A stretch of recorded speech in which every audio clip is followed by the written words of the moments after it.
I don't know if you've heard about this content creator called the Main Man, basically a half-baked Mishima player who really likes to talk about things he doesn't really understand, but in one of his latest videos he talked about my favorite character that I like, and it made me so angry that I spilled my apple juice all over my Pokemon card collection. He also has more subscribers than me on YouTube, which I cannot stand, so we're gonna watch this video together right now, and I will explain to you why he's a stupid poopy pants and this video is bullshit.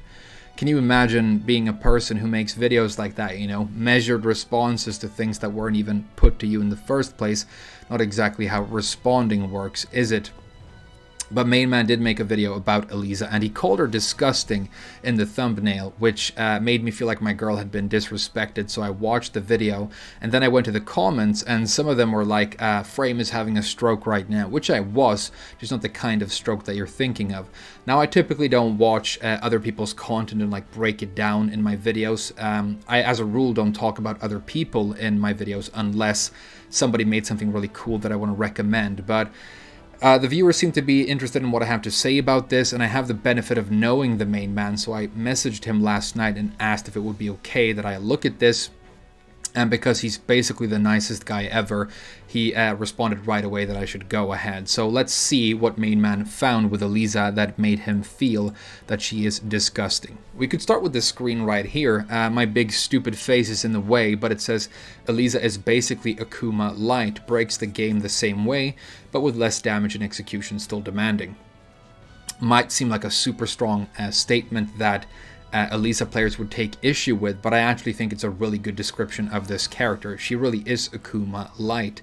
They're obviously related. I honestly believe that they had some sort of version of what they wanted to do with Shotos in this game, and Elisa was kind of the prototype for that, so they definitely share DNA, but she is Akuma Light because she's not as powerful, she does less damage, which is exactly what Main Man writes here.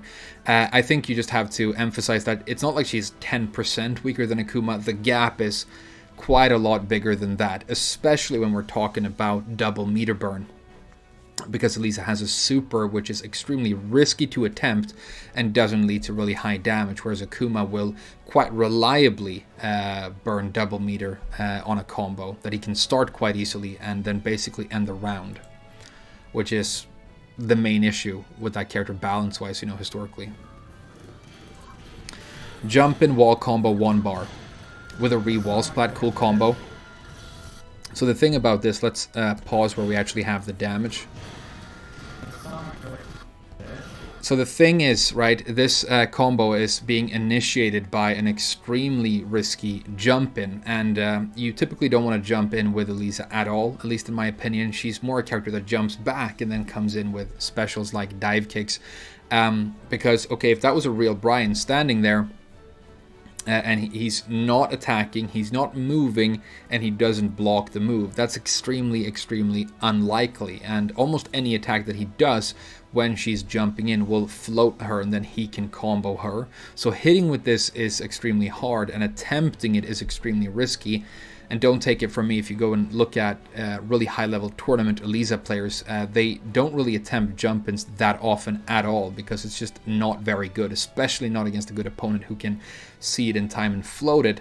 And so if you compare it, for example, to a demon flip from Akuma, that's going to go over almost all the moves that can float him. Then he has all kinds of crazy mix-up moves coming down, you know, homing moves, throws. Elisa basically has jump in 2 and jump in 4, and if they hit low to the ground, she can go to poke, and then she can cancel that into special, and it sort of cascades like that. So this looks really disgusting when it happens, but it's something that I personally, I think, have only ever done really in practice mode, and it's really fun, and it's really disgusting looking when that happens. I don't know how often it's going to happen in match, though, unless you have some crazy effective, cool mind game or setup to get the opponent to eat it. 10 frame launch punish, okay. So this is 1 jab into DP2 into super, and then wall combo at the end. And let's pause with the damage again. So this is where we have to talk about Elisa's super and why I don't think it's very good. Basically, your 1-bar moves with this character are much better than your super, and so you kind of want to spend your bar as soon as you get it. If you want to accumulate 2 bars and attempt to super, you have to not use your really great and effective 1-bar moves. But then you're sitting on 2 bars, and if you've ever played an MMO like World of Warcraft, you know that it's extremely bad resource economy to accumulate full bar and then not spend it, because all additional meter you build after that just goes straight in the trash can, right? So you really don't want to sit on those bars. And now you want to attempt your super. Well, first of all, if you want to do it off of the jab punish, you have to block a punishable move from the opponent. In this case, he's playing against Brian. I play about 20 Brians a day. He's pretty much the most popular character here in Japan, and it's extremely rare to actually get to block punish a Brian because he doesn't really use unsafe moves. It's like 3+4 and orbitals and stuff like that. So you might be waiting forever for that opportunity to actually stick your punish, and then you also have to block that move. You know, your opponent can't be successful in hitting you with it, and if they're a good player, you know, that makes it even less likely. But if you block a move that is punishable when you happen to have 2 bars, you can do this. And it is kind of crazy. I think it does fall into this category of breaking the rules of Tekken. 10-frame move into full combo. Then again, if you look at the amount of damage that is dealt here, and you compare it to what Geese or Akuma could do if they launched in the middle of the screen with full meter, you know, they would probably kill at that point. So I think the damage is quite low. But that thing of 10-frame jab into launch, it's rare, it's not extremely effective, but when it does happen, yeah, it is a disgusting thing. But if you offered me the chance of removing the ability to do super and turn this jab into a full launch, and in exchange I got something like the flash punch combo jabs from Mishima's, I would make that trade any day, because now I have something reliable and powerful that I can do all the time, you know, not just for punishment, you know, a cool string. So yeah, it is a rule breaking sort of a thing, but I don't know how likely it is to happen. Alright, so this is counter hit down jab, and when you counter hit with your down jab, you can get your dive kick 4 guaranteed, and when that hits, you can get enough advantage that you can get a guaranteed natural poke that you can then special cancel, and you can do stuff like this. This is potentially very powerful, and this is something that I could see actually happening in a real match. This could happen. But it is extremely risky and can get you launched very easily as well, because you have to counter hit confirm the down jab, which is really hard, and then you have to hit confirm the dive kick, which is even harder. And if you don't do it right and you guess wrong and you cancel into a special after that, then you get blocked and you get launched. Also, the dive kick can hit at different heights, and at certain heights it won't give you 10 frames or more of advantage. It will give you less than 10, meaning that your jab isn't natural, and then your special cancel isn't natural, and again, now you've gotten launched. So this is something that advanced Elisa players do. They'll do like an instant dive kick, hit confirm it, go into a jab, and then special cancel. It's really cool when it happens, but again, compare it to like Akuma, right, who can just stick you with a really reliable low and then go berserk. Okay, this is important. Unseeable low launcher with 2 bars, super safe on block. So if we go back here, this is the whole down 3 discussion. But you can see that the first thing main man does before sticking this down 3 is he double forward dashes into Brian, because he needs to be really close for this low to hit. It's extremely inconsistent for the clean hit to happen, and if it doesn't happen, then none of the special cancels are natural. If you do DP2 and then super, you're going to get launched. If you do this, like it says, safe on block, but then again, now you've spent 2 bars on your super and you got absolutely nothing for it, when you could have spent those 2 bars on 2 separate really powerful single bar EX moves, which I think is almost always better. So I think this is risky. I think it's bad bar economy, but the fact that this opponent would be backdashing in a real match, making you almost unable to stick this down 3 at all, is why these cancels are so weak. That's why Elisa players tend to use them only at the wall where the opponent can't backdash anymore, because then you can really get these clean hits. Then again, when you get super at the wall, it adds almost no damage to your wall combo. It's not like a full reset. You actually get really bad damage for doing super at the wall. And again, now you've spent double bar on doing almost nothing at the wall, when you could have done down 3, quarter circle back 1 plus 2 and gotten a full wall combo instead. The only situation where I think super is good at the wall is when the wall is breakable, but I think that's actually coming up in the video. But imagine this being, you know, Akuma doing his EX fireball cancels from this range. Again, the round would probably be over. I do that combo with jump in 4, I don't use jump in 2. I guess it's a matter of preference. But again, it's a jump in, and I don't really believe in jump ins. But when you do stick them, yeah, it's really disgusting. Okay, here we go. So this is going to be the super reset at the wall. And see, he goes straight into a wall break move. If he tried to do like a follow-up combo right there, he couldn't really get much damage. And Rage Art, and it's not even hard. I have to say, these are pretty cool and hard to do combos. It's really cool that he's picked it up so fast. So yeah, this is something that can potentially happen and looks disgusting when it does. But if you think about it, you have to be on the balcony break stage. You have to be at the right angle. Then you have to launch the opponent, which is very hard. It's basically what we're always trying to do to our opponent when we play Tekken. You also have to have rage and double bars, and you have to be willing to burn both of those bars on this reset, and then you have to execute the combo as well. So I'm willing to bet that I can count the times this has happened in a high-level competitive match on one hand. I think it's extremely unlikely, and you're probably just going to attempt, again, your 1-bar EX moves instead. But I think it's also true that there are a couple of characters that could launch the opponent upstairs, break the wall, carry across the floor downstairs, and then do a high damage wall combo at the end. In fact, let's try it. Let's cut the video here, and I'm just going to try and do it with some of my characters. Miguel has a double spin now because of his new rage drive, so let's see if that is possible. And it will probably look disgusting if it is. So I'm going to cut to that right now, and I'll be right back.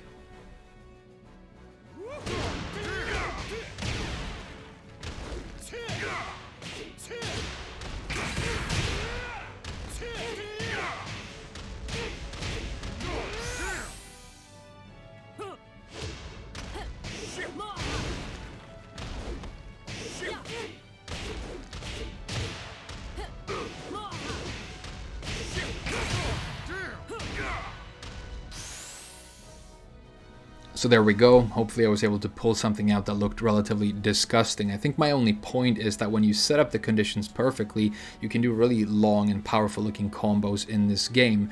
But it's very different when you're talking about how strong a character is in the meta, because that's usually about the moves that you do several times per round, not some sort of cosmic combo that you're unlikely to pull off like once a month playing the character. Let's keep watching the video and see what else we have here. Jumping 2 is a reliable tech catch. This is actual tech. This is something that I think can be really useful with this character that I haven't really tried. Now, as far as I know, this requires the opponent to specifically tech left, and then you can do this tech catch. And if it doesn't work, you sacrifice the damage, the ender damage on your wall combo, and you maybe get nothing, and maybe you end up in trouble because you're jumping in the air. But if you're able to set this up and it works, it's going to look really cool. Again, there are a bunch of characters who can jump over and re-wall splat, get an angle, and then do multiple wall combos if you set the conditions up perfectly. But this tech catch is really quite cool, and if you think it's unreasonable and disgusting, I mean, I'd be perfectly fine with it not existing. Yeah, it wasn't that hard. Nice.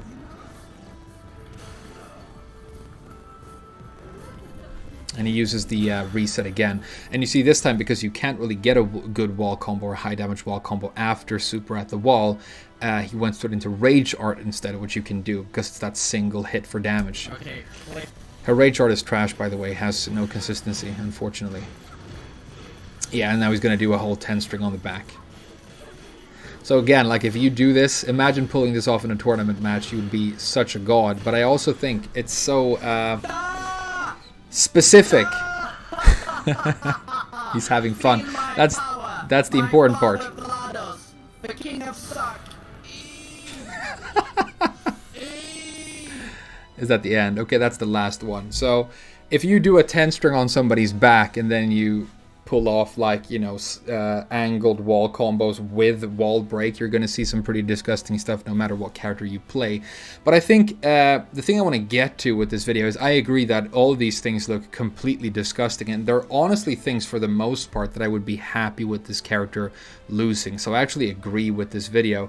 My perfect ideal character in this game is a version of Elisa that is not 2D, who's brought into the fold of more traditional Tekken design. I want her to have some advantage when she hits with her down forward one. That's, you know, minus on block. She has these traditional Tekken moves that are kind of crappy, and then all of this very crazy 2D stuff.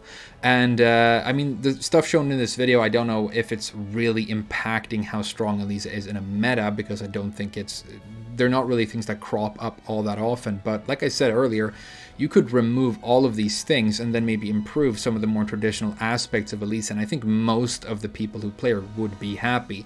I actually agree completely with the statement in the title that 2D breaks Tekken. I think that 2D has been a failed experiment in Tekken 7. I think Akuma is causing problems on the tournament scene. Geese has been really unreasonable. Elisa was considered like really bad, but then we changed one small thing and now people consider her to be completely different. It's extremely difficult to balance, obviously. It doesn't jive well with the Tekken world and the Tekken mechanics and the Tekken walls and the Tekken floor breaks and balcony breaks and all the rest of it. I think if you want to take characters from a 2D game and put them in this game, you should try to make them more traditional Tekken characters and make them interesting in their own way.